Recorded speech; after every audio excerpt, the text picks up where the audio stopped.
जय हिंद साथियों, welcome to self study classes with Sumit Jain YouTube channel में आप सभी का स्वागत है। दोस्तों, अगर आप वर्ग 3 की तैयारी कर रहे हैं, सीटीईटी या रीट की तैयारी कर रहे हैं, तब आप उसमें बाल विकास जरूर पूछा जाता है। और बाल विकास में हम सभी देखते हैं कि जो विकास की अवधारणा एवं विकास का अधिगम से संबंध होता है वो आपका पहला टॉपिक होता है, और उसी संबंध में हम विकास की विभिन्न अवस्थाओं का क्या करते हैं, अध्ययन करते हैं। तो इसके पहले के वीडियो में हमने बाल्यावस्था तक पढ़ लिया था, और बाल्यावस्था के बाद आज की वीडियो में हम किशोरावस्था और उसके आगे पढ़ेंगे। ठीक है, जो भी साथी अभी तक चैनल से नहीं जुड़े हैं वो कृपया वीडियो को लाइक कर दें और चैनल को सब्सक्राइब करके बेल आइकन को जरूर दबाना। ठीक है, बहुत सारे आपका सिलेबस के अनुसार पूरा क्रमबद्ध जो है अध्ययन है जो आपको मिल रहा है, तो वीडियो को पूरा जरूर देखें। ठीक है, किशोरावस्था के बारे में सबसे पहले हम आज पढ़ेंगे। किशोरावस्था जीवन का सबसे कठिन काल कहा जाता है। सभी को पता है कि किशोरावस्था जो है जीवन का सबसे कठिन काल माना जाता है, और किशोरावस्था को अंग्रेजी में जो है एडोलसेंस और लैटिन में एडोल्सियर, और शाब्दिक अर्थ है परिपक्वता की ओर बढ़ना। अगर आपसे पूछा जाएगा कि किशोरावस्था को अंग्रेजी में क्या कहा जाता है, तब आपका उत्तर होगा एडोलसेंस, और लैटिन में क्या कहा जाता है तो आपको उत्तर होगा एडोल्सियर। ठीक है, परिपक्वता और शाब्दिक अर्थ क्या है, तो परिपक्वता की ओर बढ़ना। ये सभी चीजें पहले तो हम किशोरावस्था के बारे में जानी कि इसका शाब्दिक अर्थ क्या है ना, तो ये चीज जानी, फिर आप किशोरावस्था के बारे में जानेंगे। तो किशोरावस्था के बारे में जानेंगे सबसे पहले बाल्यकाल, बाल्यावस्था, फिर आता है संधि काल, है ना, संधि काल, किशोरावस्था, है ना, और प्रौढ़ावस्था। तो संधि काल मतलब ये जो संधि काल है ये बीच का काल माना जाता है। किशोरावस्था, बाल्यावस्था और प्रौढ़ावस्था, अगर आपसे पूछा जाए कि बाल्यावस्था, किशोरावस्था और प्रौढ़ावस्था के बीच का जो समय माना जाता है वो क्या कहलाएगा, तब आपका हो जाएगा संधि काल। सभी को याद रख लेना है। ठीक है, सभी लोग याद रखेंगे। प्रौढ़ावस्था किशोरावस्था का संधि काल, बाल्यावस्था किशोरावस्था के बीच का संधि काल, ये सभी को याद रख लेना है। ठीक है, किशोरावस्था संघर्ष, तनाव, तूफान और विरोध की अवस्था है। किसने कहा है? Stanley hall. याद रख लेना, किशोरावस्था संघर्ष, तनाव, तूफान और विरोध की अवस्था है, किसने कहा है? तो स्टैनले हॉल ने कहा है। आपको याद रख लेना, पूछा जाता है हमेशा। परीक्षा उपयोगी कुछ महत्वपूर्ण कथन देखो। किरो एवं किरो ने किशोर ही वर्तमान की शक्ति और भावी आशा को प्रस्तुत करता है, ये किसने कहा है? किरो ने कहा है। याद रख लेना। जर्सील्ड महोदय क्या बोल रहे हैं? किशोरावस्था वह समय है जिसमें विचारशील व्यक्ति बाल्यावस्था से परिपक्वता की ओर संक्रमण करता है। ये किसने किया है? जर्सील्ड ने किया है। ठीक है, कहा है।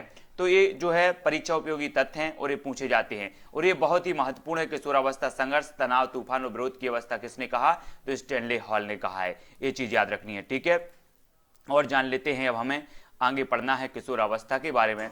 किशोरावस्था में किलपैट्रिक, इन्होंने इस बात पर कोई मतभेद नहीं हो सकता कि किशोरावस्था जीवन का सबसे कठिन काल है, ये किसने कहा है? किलपैट्रिक ने कहा है। याद रख लेना। बिगवा हंट ने क्या कहा? किशोरावस्था की विशेषताओं को सर्वोत्तम रूप से व्यक्त करने वाला एक शब्द है परिवर्तन।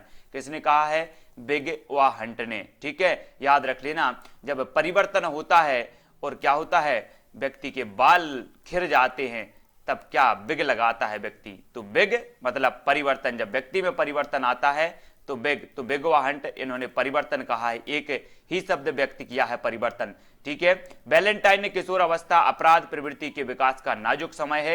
ये सारी की सारी परिभाषाएं आपसे पूछी जाएंगी। आपसे पूछा जाएगा कि किशोरावस्था अपराध प्रवृत्ति के विकास का नाजुक समय है, ये किसने कहा है, तब आपका उत्तर होगा वैलेंटाइन। ठीक है, सभी लोग याद रख लेना है। किशोरावस्था में विकास का सिद्धांत देखो। विकास का सिद्धांत किशोरावस्था में मोस्ट इंपॉर्टेंट। किशोरावस्था में विकास के सिद्धांत, आकस्मिक विकास का सिद्धांत और क्रमिक विकास का सिद्धांत, है ना।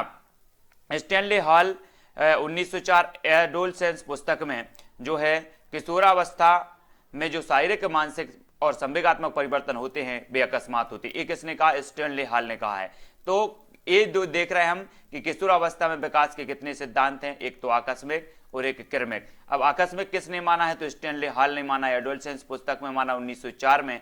और जो क्रमिक विकास का सिद्धांत है किंग, थांडाइक और हॉलिंगबर्ग ने, इन्होंने किशोर में शारीरिक, मानसिक और संवेगात्मक परिवर्तन निरंतर और क्रमशः होते हैं, ये किसने कहा है? किंग, थांडाइक और हॉलिंग जो है बर्ग ने कहा है। तो ये विकास की, किशोरावस्था में विकास के सिद्धांत हैं, इसको जानना चाहिए। ठीक है, अब नेक्स्ट हम क्या देखेंगे? नेक्स्ट जो हमें देखना है वो देखना है दोस्तों किशोरावस्था की विशेषताएं। क्या देखना है? किशोरावस्था की विशेषताएं देखना है, और इनको पढ़ेंगे हम।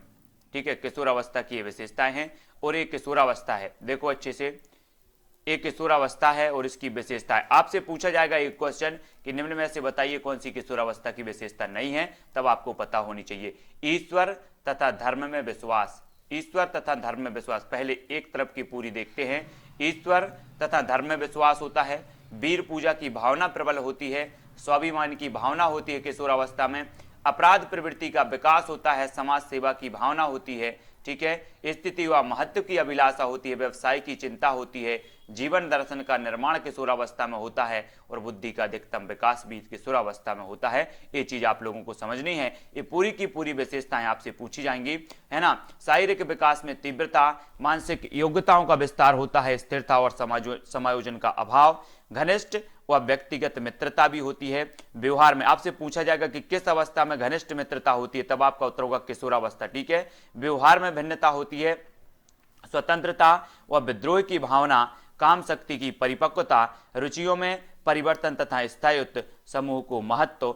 तो ये जो है किशोरावस्था की विशेषताएं हैं जो हमने पढ़ ली हैं। पूरी की पूरी किशोरावस्था की अवस्थाएं, विशेषताएं जो है आपको याद होनी चाहिए। यहां से क्वेश्चन यही बनते हैं, निम्न में से बताइए कौन सी किशोरावस्था की विशेषता है या किशोरावस्था की विशेषता नहीं है, ठीक है। ये चीज आपको समझनी है। अगला देखेंगे किशोरावस्था के महत्वपूर्ण कुछ महत्वपूर्ण तथ्य हैं, उनको जान लेंगे। इसमें हमें क्या जानना है, किशोरावस्था के बारे में जानना है कि किशोरावस्था दिवा स्वप्न की अवस्था है, ठीक है। यहाँ से शैशवावस्था की पुनरावृत्ति, है ना, मित्र मंडली की अवस्था, वीर पूजा की अवस्था, विषमलिंगीय काम भावना, है ना, समलिंगीय काम भावना, आत्म प्रेम की भावना, ध्यान केंद्रित करने की क्षमता, है ना, तर्क तथा निर्णय की क्षमता, अमूर्त चिंतन की क्षमता, रचनात्मक कल्पना की क्षमता और स्मृति विस्तार की क्षमता। ये सारी की सारी जो विशेषताएं हैं ये किशोरावस्था की हैं, जिसके बारे में आप सभी को किशोरावस्था के बारे में जानना है, ठीक है। अब दोस्तों हमें जानना है किशोरावस्था में शिक्षा का स्वरूप। शिक्षा का स्वरूप क्या होता है, ठीक है। किशोरावस्था में शिक्षा का स्वरूप शारीरिक विकास के लिए शिक्षा, मानसिक विकास के लिए शिक्षा, ठीक है, और संवेगात्मक विकास के लिए शिक्षा, व्यक्तिगत भिन्नता के अनुसार शिक्षा, सामाजिक संबंधों की शिक्षा, यौन शिक्षा और किशोर के साथ वयस्क जैसा व्यवहार। ये सारी जो विशेषताएं हैं वो अपनी जो हैं इसी किशोरावस्था में होती हैं, ठीक है। सभी को याद रखना, धार्मिक व नैतिक शिक्षा, उपयुक्त शिक्षण विधियों का प्रयोग, बालक व बालिकाओं के पाठ्यक्रम में भिन्नता होती है, किशोरों को व्यक्तिगत और व्यवसायगत निर्देशन और परामर्श, ये सभी किस में दी जाती है, कौन सी शिक्षा दी जाती है किशोरावस्था में, सारी की सारी शिक्षाएं किशोरावस्था में दी जाती हैं। अब कुछ महत्वपूर्ण प्रश्न हैं जो आपकी परीक्षा की दृष्टि से महत्वपूर्ण हैं।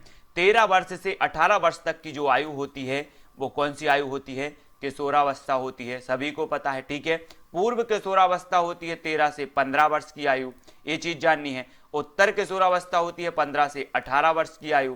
किशोरावस्था बड़े दबाव, तनाव, तूफान और संघर्ष की अवस्था, ये किसने कहा है, तो स्टैनली हॉल ने कहा है ना। अत्यंत द्रुत एवं तीव्र विकास का काल है तो पूर्व किशोरावस्था है, और पूर्व किशोरावस्था का जो काल माना जाता है वो 13 से 15 माना जाता है, ठीक है। किशोरावस्था में संवेग प्रायः होते हैं तो अधिक उग्र होते हैं। किशोरावस्था में शिक्षा का क्या स्वरूप होना चाहिए, तो जीविकोपार्जन के उद्देश्य की पूर्ति के लिए शिक्षा एक किशोरावस्था में होनी चाहिए, ठीक है। तो ये कुछ महत्वपूर्ण प्रश्न थे जो हमने इसके बारे में जाने। अब और भी देखते हैं कुछ महत्वपूर्ण जो अपने परीक्षा की दृष्टि से आपसे पूछे जा सकते हैं, और हम पॉइंट पॉइंट पर बात कर रहे हैं, सिर्फ आपका जो परीक्षा में पूछा जाता है, ठीक है। किशोर ही वर्तमान की शक्ति और भावी आशा को प्रस्तुत करता है, कथन किसका है, तो एक क्रो एवं क्रो का है, ठीक है। ये चीज आपको नेक्स्ट दोस्तों आपसे पूछा जाएगा कि इस बात पर कोई मतभेद नहीं हो सकता कि किशोरावस्था जीवन का सबसे कठिन काल है, ये कथन किसका है, एक किर्कपैट्रिक का है, ठीक है, याद रख लेना है। किशोरावस्था को अंग्रेजी में कहते हैं तो एडोलसेंस कहते हैं, सभी को पता है। बालक का शारीरिक, मानसिक, सामाजिक और संवेगात्मक जो विकास किस अवस्था में पूर्णता को प्राप्त करता है तो वो किशोरावस्था है, सभी को पता है, ठीक है। और संवेगात्मक विकास में किस अवस्था में तीव्र परिवर्तन होते हैं, तो किशोरावस्था में होते हैं, संवेगात्मक विकास में, ठीक है। सामाजिक व्यवस्था में परिपक्वता किस काल में आती है, तो किशोरावस्था में आती है। मानव विकास को क्षेत्रों में विभाजित किया जा सकता है, तो शारीरिक, संज्ञानात्मक, संवेगात्मक और सामाजिक, ये मानव के विकास हैं। शारीरिक विकास होता है, संज्ञानात्मक, संवेगात्मक और सामाजिक, ये सभी प्रकार के विकास होते हैं, तो इन भागों में विभाजित हो सकते हैं। बाल विकास में अध्ययन किया जाता है तो गर्भावस्था से किशोरावस्था तक किया जाता है बाल विकास में, ठीक है, याद रख लेना है। बुद्धि का अधिकतम विकास होता है तो किशोरावस्था में होता है, सभी को पता है बुद्धि का अधिकतम विकास किशोरावस्था में होता है। माँ बाप के साय से बाहर निकलकर अपने साथी बालकों की संगत को पसंद करता है तो पूर्व किशोरावस्था में। माँ बाप के साय से बाहर निकलकर अपने साथी बालकों की संगत पसंद करता है पूर्व किशोरावस्था में। परवर्ती बाल्यावस्था श्रेणी के अंतर्गत आता है तो 9 से 12 की जो आयु है ये परवर्ती बाल्यावस्था श्रेणी के अंतर्गत आता है। मानव विकास बढ़ता है तो सामान्य से विशिष्ट की ओर बढ़ता है। तो ये जो परीक्षा की दृष्टि से आपके कुछ महत्वपूर्ण प्रश्न थे, जो आपके प्रश्न बन सकते हैं, उनके बारे में हमने चर्चा की। और महत्वपूर्ण जो फैक्ट है, शैशवावस्था मानव विकास की प्रमुख अवस्था है तो प्रथम अवस्था है शैशवावस्था। तनाव व क्रोध की अवस्था है तो किशोरावस्था है। बाल्यावस्था होती है तो 6 से 12 वर्ष होती है। मानव में विकास की सबसे तीव्र गति होती है तो किशोरावस्था में होती है ना। गर्भधारण से शिशु के जन्म की अवधि को क्या कहते हैं तो प्रसव पूर्व काल कहते हैं। तो ये छोटे छोटे जो प्रश्न हैं जो हमसे कभी कभी कंफ्यूजन में गलत होते हैं तो हमें याद रखना है, ठीक। तो साथियों, आज हमने जो अध्ययन किया वो किशोरावस्था के बारे में पढ़ा और कुछ जो महत्वपूर्ण एग्जाम की दृष्टि से, एग्जाम पॉइंट की दृष्टि से जो आपके प्रश्न बन सकते थे उनके बारे में चर्चा की। वीडियो आपको कैसा लगा? इससे पहले के वीडियो में हमने पूरा शुरुआत से पढ़ा है, वो वीडियो भी जरूर देखें। अब अपना जो है विस्तृत अध्ययन चल रहा है और पूरा एक एक पॉइंट जो आपकी परीक्षा की दृष्टि से महत्वपूर्ण है उसके बारे में हम चर्चा करते हैं निरंतर। ये आपका पूरा का पूरा कोर्स करवाया जाएगा बाल विकास का। तो आपको पूरा का पूरा कोर्स अगर आप एक बार देख लेते हैं, पूरा कंप्लीट कोर्स, तो दोस्तों कोई भी ऐसी परीक्षा नहीं होगी जिसको आप निकाल ना सके। बाल विकास में आपके कोई नंबर काटने वाला नहीं है। तो आपको बाल विकास को शुरुआत से पढ़ना है। आपकी प्लेलिस्ट बाकायदा बना दी जाएगी, प्लेलिस्ट आप देखना, एक के बाद एक क्रम से वीडियो आपके मिलेंगे। अगला जो अध्ययन है वो हम अगले वीडियो में करेंगे, ठीक है। आज के वीडियो के लिए बस यहीं तक। दोस्तों, आपको हमारे टेलीग्राम ग्रुप से जुड़ना है। टेलीग्राम ग्रुप से जुड़ने के लिए आपको सर्च करना है IAS study track. Telegram group से जुड़ने के लिए IAS स्टडी ट्रैक। वीडियो को लाइक जरूर करें और शेयर सभी लोगों को करना है। आज के वीडियो के लिए बस इतना ही। जय हिंद।